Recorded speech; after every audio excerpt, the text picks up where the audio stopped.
Now, I want to get busy on the first couple of subjects for today. Everybody that's okay, say I'm okay. Here's the first subject that I found so interesting. I want to share it with you. Then I want to talk about personal development, the subject that I started listening to age 25 that revolutionized my whole life, from my mentor, Mr. Earl Schoaf. Here's an interesting subject. Just jot it down now. It's called enlightened self-interest. Enlightened self-interest. It's a fascinating study to study the idea of self-interest. But just make this note, all of us, have self-interest. The key is for it to be enlightened so that everybody wins and no one loses.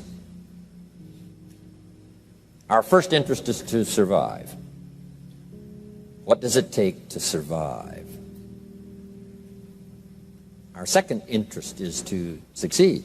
What does it take to succeed? What does it take for me personally to survive and to succeed?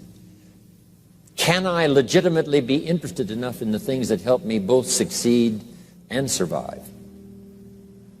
And here's what I discovered. The answer is yes. It's possible to exercise self-interest, but to do it in such a way that no one loses, everyone benefits. Key phrase. Life was not designed to give us what we need. Life was designed to give us what we deserve. We do not reap a harvest in the fall because we need it. We reap a harvest in the fall because we deserve it. Not necessarily from a moral standpoint. Of course, there are some moral laws as well, spiritual and moral laws. But just the basic laws that simply say if you wish to reap, you must plant. So jot this down. Reaping is reserved for the planters. And the reason they reap is because they deserve it. They're the planters. They deserve to reap. Interesting Bible phrase that says, if you keep knocking, you'll find open doors. Good phrase to jot down. If you keep knocking, you'll find open doors. Doors of opportunity. Doors of a chance to meet someone. Doors open for association. Doors open to find someone special. Doors open to find a unique business colleague. If you keep knocking, the phrase says, doors of opportunity are open to those who continually knock. So we don't find open doors of opportunity because we need them. We find them because we deserve them. Only those who knock deserve to find an open door. But the promise is, if you continually knock, you'll find doors of opportunity. It says, if you search, you will find. So make the note, it's good. Finding is reserved for the searchers because they deserve it. Now, at first they may have needed it, but they now know that just needing it is not sufficient.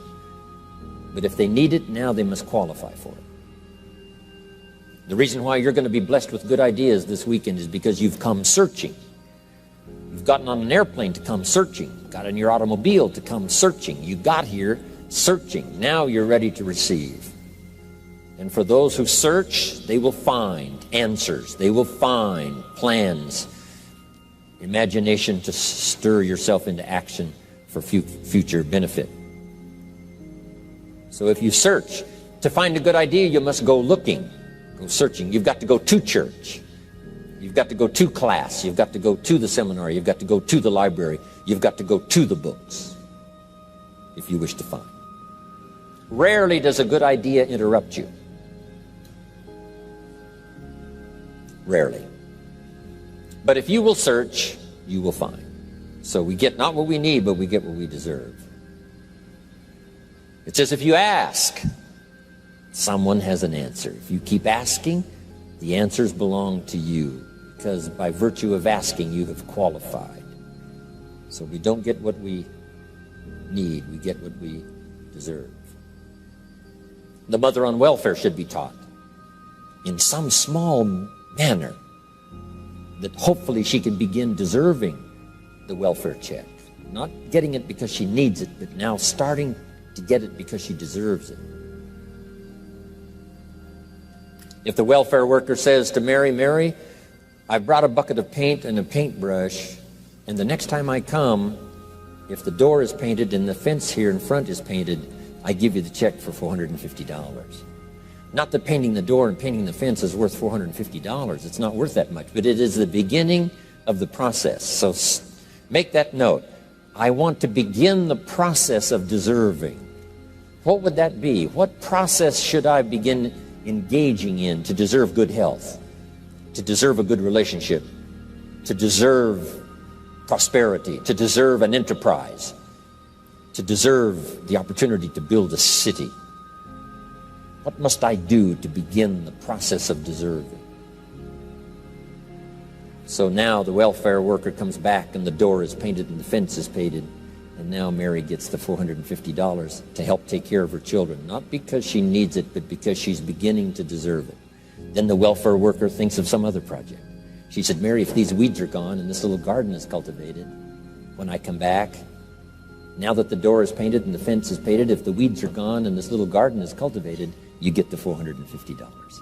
And step by step, a new life is emerging, learning the process of deserving it, not just needing. We teach our children at home, right?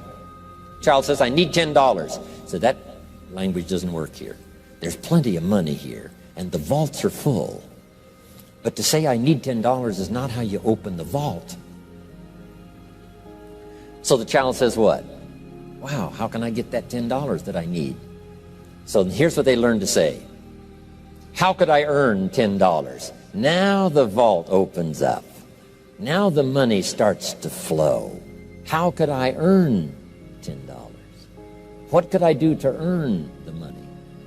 Not to get the money because you need it. Maybe you need the money. That's, all of us have needs. But here the key is to figure out how to open the vault, how to open the bank, how to open this unbelievable flow of resources to come our way.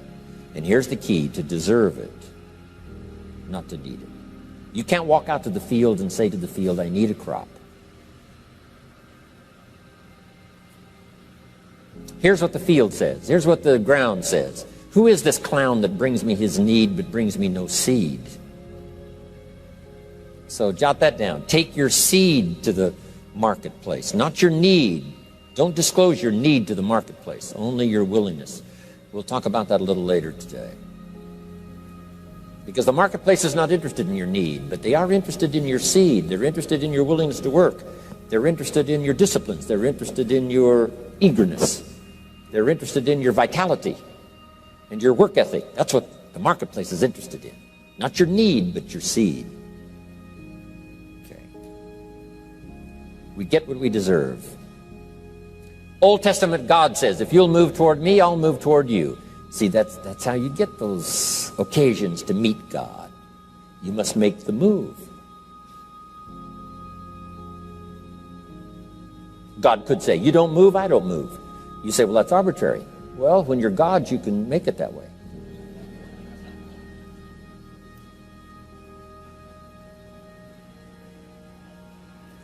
So, the law says if you wish to receive. Now let's talk about enlightened self-interest. If you wish to receive. And we would call the wish to receive self-interest. But if it's enlightened self-interest, here's what it says. I understand that in order to receive, I must give. Receiving is reserved for those who give. Receiving is not reserved for those who need it. It's reserved for those who deserve it. We deserve the receiving by giving. In fact, there's an extraordinary phrase in this little context, and here's what it says. It's better to give than it is to receive. Now, the uneducated person would find that difficult to ponder. Why would it be better to give than it is to receive? So let me give you one of the better phrases for the day. Here it is. Giving starts the receiving process. So of course it's better to give than it is to receive. How much receiving do you wish? You must start the giving process. For me to receive my additional fortunes for the future, not necessarily for the money, because I don't need the money. I take the money, but I don't need the money. But here's what I do need: for someone to say a year from now, 5 years from now, Mr. Rohn, that seminar helped to change my life. And for whatever reason, I was brought here to this place for this time. And later someone says that. See, to receive that kind of thanks, it's unbelievable. Here's what you cannot buy: that kind of thanks. You can't buy it with money. You have to earn it.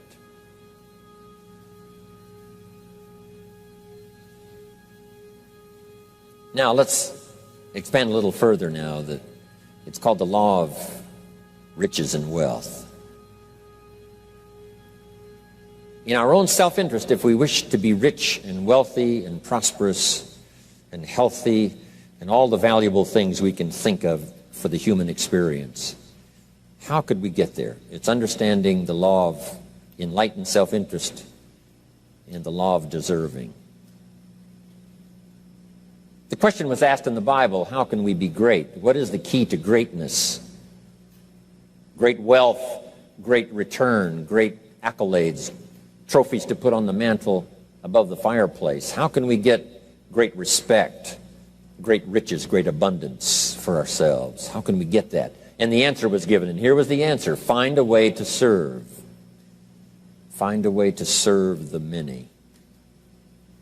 So I paraphrase it to read this: service to many leads to greatness. Service to many leads to greatness. Someone says, well, about the best I can do is take care of myself. That's okay. Self-care, has its own reward, but it's very limited. Somebody says, I can't be worried about other people's problems. I got enough problems of my own. That's okay. Self-defense is okay. Self-preservation is okay, but it has a very limited reward. If you wish to change that into abundance and prosperity and uniqueness, then here's what you must do: help solve other people's problems. Help find answers for someone else, not just for yourself, but for someone else. And in that kind of service, you now begin the process of greatness.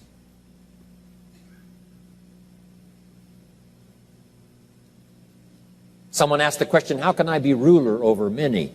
How could I manage a lot of people? How could I be the leader of a vast movement or enterprise? Here was the answer: nothing wrong with that wish. We call that self-interest of the highest kind. Wishing to be the manager, the ruler, wishing to be presiding over many people. Here was the answer: be faithful when the amounts are small. Be faithful when there's just a few. Be disciplined when there's only a few. That starts to entitle you to someday be ruler over many. You say, well, if I had a big organization, I'd really run it with a strong hand and I'd be a fabulous leader. But I've only got a few and I don't know where they are. See, that's not going to work. If you wish to preside over riches, you must start when the amounts are small. Someone says, oh, if I had a fortune, I'd really take good care of it, but I've only got a paycheck, I don't know where it goes. See, not knowing where it goes disqualifies you now for presiding over the fortune.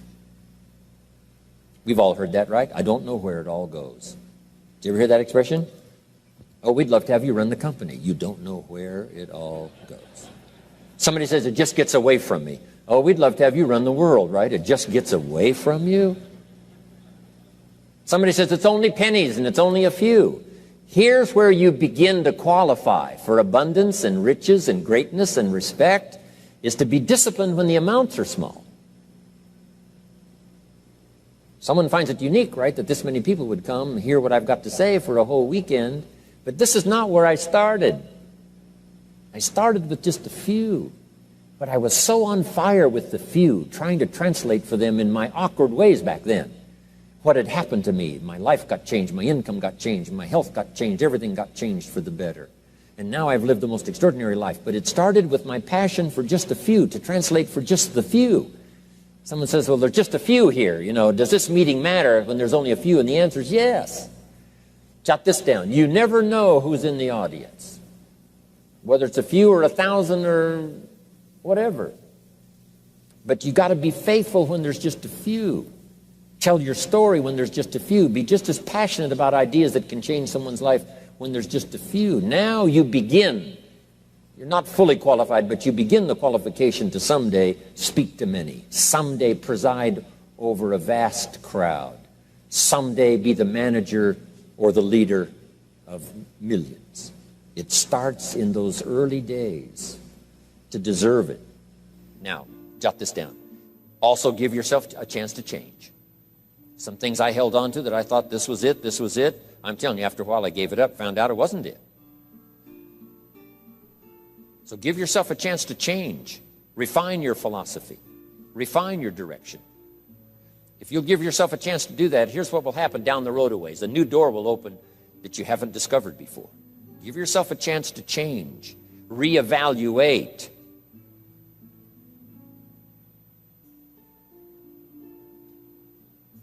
Okay. So let your library be a testimonial of your dedicated interest in accelerated personal development, that you will read whatever you have to read, you will hear whatever you must hear, and you will watch and see whatever you must see in order to make your life refined and worthwhile and achieve all of your purposes. That's what I want this stopping station to be these 3 days. Just to come here and sit for a while and listen and ponder and take notes and work hard and see if you can't absorb, get all that you possibly can here so that it will start to refine your life even before you get on an airplane and fly back to wherever you came from, before you get in your car and drive away. What we share with you here, with all the rest that you've learned, this will be a catalyst to start a process even before you get home that'll start working for you. Some of you are going to set some goals. We're going to do the workshop tomorrow, designing the next 10 years. Hopefully you'll come up with some new promises, some new objectives, some new ideas. And by the time we're finished here, these 2-3 days, I'm telling you, you'll see yourself able to accomplish 2 times, 3 times, 5 times more than you ever thought was possible, which will make this cost of this seminar a small price to pay. And hopefully it'll make the time you spent here small price to pay compared to making this an investment in your future, in what will flow in terms of money and income and return and reward and respect and dignity and accolades, trophies, all the stuff that can be yours. A marriage that lasts forever, a friendship that nourishes you forever, things that you'll find that you'll keep and treasure for a lifetime. Hopefully this is one of those weekends. It takes a lot of effort to learn. It takes a lot of effort to grow. It takes a lot of effort to decide and debate. But jot this down. It's all worth the price. Whatever stimulates you to think, whatever stimulates you to wonder, whatever stimulates you to react or even to debate, even if you hear something you say, well, that's not right, see, that's still valuable. It means you're awake. It means you're alert. It means you're alive. It means your mind is ready to take on something, whether it's agreeable or not agreeable. Something right, something wrong. Who cares what it is? We've got to listen to a variety of voices. And some are going to come from the left and some are going to come from the right. And some are going to come from mysterious sources. And some will try to entice you with all kinds of stuff. But that's okay, just so you're alive and alert and awake, ready to process anything that comes your way. Take the best of it and make it beneficial for you, so that tomorrow you walk with a stronger step. Next month you see a clearer vision. And a month from now, the purpose for your life is multiplied by 2, 3, 5. That's what I want to create here. So, now, to hurry and get through, because we have so many subjects to cover, let's cover now some other things under personal development. Here's one that's important as you read and as you listen and as you study and as you grow and as you take notes and as you fill up your journal. then try to work on the ideas to make yourself valuable in the marketplace. Here's something to remember under personal development, some things I had to learn. First, steps to success. First of all, you need good ideas. Just decide right now you're going to accelerate your plan for collecting good ideas. Ideas for your life, ideas for your health, ideas for your marriage, your relationships. Ideas that stimulate. One idea sometimes leads to the next, needs to the next. And the 4 or 5 ideas in the future that really thrust acceleration into your life, you couldn't have gotten unless you went through the first one and the second one and the third one. Next, you need good plans. So we're going to talk about time management and game plans tomorrow. You need a good health plan. Traveling around the world, you can imagine the kind of health plan I have to have. If I didn't have a superb, extreme, got to underline the word extreme, if I didn't have a superb, extreme health plan, do you think I could travel all over the world? People look at my calendar and say, impossible. I'm the only one that can do it. Everyone else is too young. Incredible. But I've got to be extremely healthy. I can't let up at all in terms of diet and nutrition, exercise, all that stuff in order to stay healthy. So a good health plan, a good family plan. Here's a good one, a good marriage plan. Some people just go along married with their fingers crossed. You've got to have a better plan than that. Some are whistling in the dark, hoping everything will work out. Not a good plan. You need a good plan for how to use the day. We'll talk about that tomorrow. Best kept secret of the rich, how to use your time. A good plan to meet the right people over the right amount of time to stimulate your life. You need a game plan for lifestyle. We'll talk about that later. So to succeed, we need good ideas and good plans. Here's the next. We have to learn to handle the passing of time. Because all of this takes time to learn, to grow, to change. Getting through the seasons takes time. The spring has a certain amount of time. The summer has time. The harvest has time. The winter has time. Learning to handle the passing of time. Jot this down if you're involved in business. You've got to give your project time. You've got to give your people time. Give people a chance to learn, chance to grow, chance to change. One of the great requirements, especially in such an industrialized, busy, mad, dashing society, and that is to have people patience. First, we exercise it with our children and our family. Getting people to work together, got to have patience, even with your family. If you're involved with independent people, it's a challenge. It's like herding cats, trying to get them to work together. Herding sheep is easy. They very quickly get going the same direction. But try herding cats. It's like your children. Different ages and different personalities and different opinions. To get the family all going the same direction, kind of working together to make things work, I'm telling you, it is a challenge. But if you'll have some patience, you can do it. Now, here's the big one, to have patience with yourself. Give yourself time to learn. Give yourself time to understand good ideas. Give yourself time to make changes and then grow into those changes. Give yourself time to refine your personality to fit the business, whatever business you're engaged in. In some you may have to speak up a little stronger, and some you may have to calm down just a little bit more. Just learn to refine your personality and your temperament to suit. All of us can do that, but it takes time. Have patience with yourself. We had to do that from the beginning. Learning to tie the shoestrings of your shoes. If you tried a couple of times and says, I'll never learn this, it's over. Say, no, you can't go through life with your shoes untied. Come on. Some people, maybe it happens for them a little quicker than others. Some people get the hang of it almost overnight. Someone else, it takes a little longer. If it takes you a little longer, have patience with yourself. Because patience has its own reward. Patience is a virtue of the extraordinary kind. We have to have patience with our employers. We have to have patience with government officials.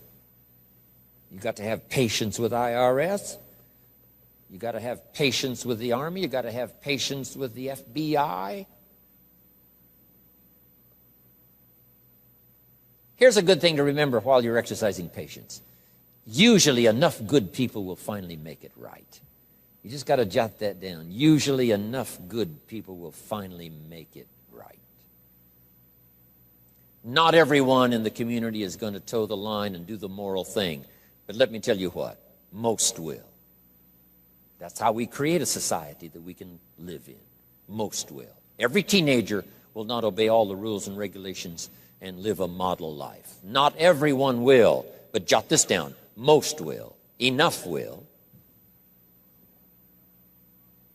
When the good Lord recruited 12, not every disciple, not every one of the 12, but it was enough of the 12 to start a movement that's lasted for 2,000 years. Not everyone, but enough will. There's only been a couple of exceptions to that rule. One was the story of Sodom and Gomorrah. God was going to destroy Sodom and Gomorrah for their evil ways. Abraham had a friend that lived there. And Abraham implored and said, God, if I can go to Sodom and Gomorrah and find 50 righteous people, will you spare the city? And God said, Abraham, you've been such an excellent friend of mine. Yes, I'll spare the city if you can find 50. So he searches the city, can't find 50 good people. Comes back and says, Lord, would you take 40? God says, Abraham, for you, come on, I'll do it. If you can find 40. So he searches for 40, can't find 40. And he comes back and says, would you take 30? Good Lord says, Abraham, only for you will I reduce it to 30. Can't find 30. Can't find 20. Abraham said, this is my last request. Would you take 10? God said, only for you, Abraham. So he went searching for 10. And you know the story, right? Couldn't find 10. That's the exception to the rule. So he said, Abraham, get your friend Lot and his family out of there because the end has come. But that's the exception to the rule. So jot down the general rule. Most will. In a civilized society, most will obey the rules. In government, most will. Not every senator will, but what? Enough will to build a stable government and a future. Not everyone in the armed forces will, but enough will. Not everyone in the community will, but enough will. Not every teenager in this high school will, but I'm telling you, the most will. And that's how we survive in a civilized society, because most will. And that's a good feeling to know. Most will. Okay. So have patience. Next, under personal development, is learning to solve problems.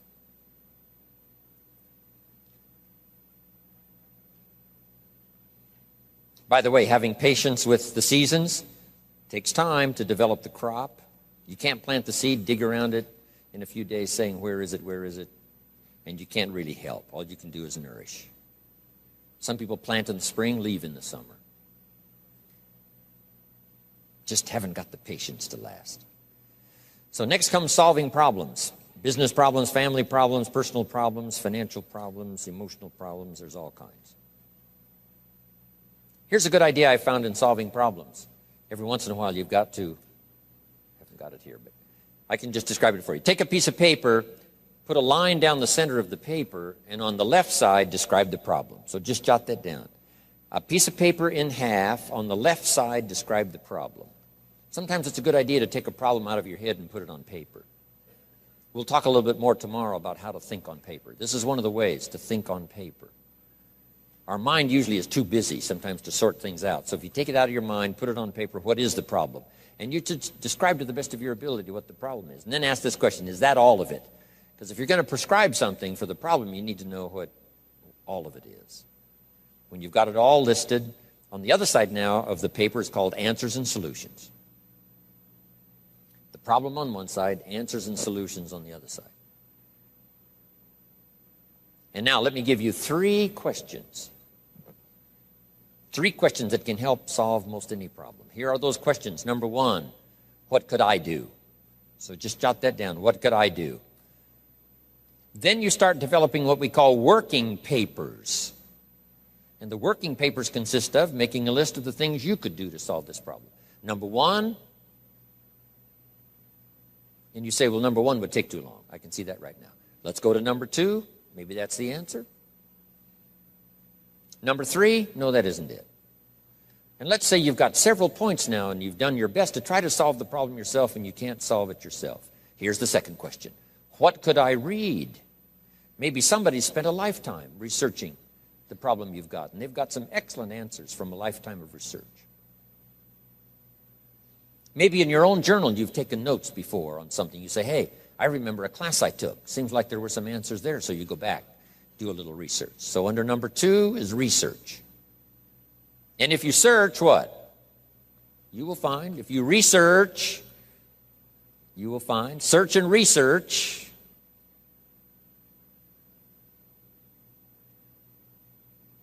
Now, research as soon as possible, because if the problem is severe, you don't want to wait till too late. My friend Kenny comes to me and says, he just lost a beautiful lady, fabulous lady. They got a divorce. She was really something. Then after his divorce, he comes to me and says, you know, it's over. But he says, you know, something strange. He said, I found a book in my own library that I think would have saved my marriage if I had read it before my divorce. And it was a book entitled How to Live with Another Person. He said, I should have read that book a long time ago. He finally read it, but it was a little late. It's like reading a book on nutrition after you've had a heart attack, right? I mean, that's good. That is good. But gosh, it's so much better to read it before. Spare yourself the agony and the lost time and maybe the loss of your life. Now, if you tried to solve it yourself and you can't solve it and you've researched and it doesn't seem like you've got the answer, here's number three. The third question is, who could I ask? Is there someone around me that might have the answer to my problem? Now, under that, put this. Don't ask first now. Try to solve it yourself. Develop some working papers. What you think you might do, that still isn't it. Here's some books I've read. This guy's crazy. This guy, no answers, haven't got it. Now I ask.